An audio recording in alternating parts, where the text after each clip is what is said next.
নমস্কাৰ ৰাইজ, আশা কৰোঁ সকলোৱে ভালে থাকক। আজি ৰাতিপুৱাই বৰ বেয়া খবৰ এটা শুনিলোঁ।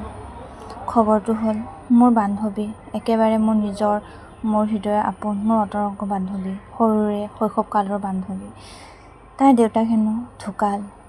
চাইকেল লৈ আহি থাকোঁতে গাড়ীয়ে পিছফালৰ পৰা মাৰি দিলে। বৰ বেয়া লাগিছে। তাই কান্দি কান্দি মোক ৰাতিপুৱা ৩টামান বজাত ফোন কৰিছে। তাই কৈছে, দেউতা আৰু পৃথিৱীত নাই, মই কাক দেউতা বুলি মাতিম। কথাটো শুনি বৰ বেয়া লাগিল। দেউতা নোহোৱা অনুভূতি কেনেকুৱা মই জানো, কাৰণ মোৰ নিজৰো দেউতা নাই। সেইটো কাৰণে মই দুখবোৰ বুজি পাওঁ। তাইক বুজালোঁ যে যাবলগীয়া মানুহ যাবই, এদিন নহয় এদিন সকলোৱে যাবই পৃথিৱীখন এৰি কেনে। তেনেকৈ বুজাই কৰি ফোনটো থৈ দিলোঁ। ৰাতিপুৱা উঠি মই নিজৰ কামত লাগিলোঁ। ৰাতিপুৱাৰ সাজটো বনাই কৰি লৈ তেনেকৈ আৰু মায়ে কিবা চিন্তা কৰি আছে নাজানো আৰু। মোক নাহাঁহিব ৰাইজ, আমি দৰিদ্ৰ পৰিয়ালৰ মানুহ হয়।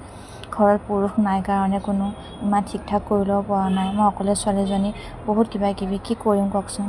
গাইজ, মোৰ ভিডিঅ'বোৰ প্লিজ ছাবস্ক্ৰাইব কৰি দিব, মোক আগুৱাই যাবলৈ সহায় কৰিব, মোক আগুৱাই লৈ যাবলৈ যাতে আপোনালোক সকলোৱে মোক আশীৰ্বাদ কৰে। ৰাতিপুৱা সাজটো তেনেকৈ খালোঁ আৰু সুদাই নেকাই। এনেকেই ৰাইজ, আশা কৰোঁ মোৰ ভিডিঅ'বোৰ মৰম দিব আপোনালোকে। Thank U.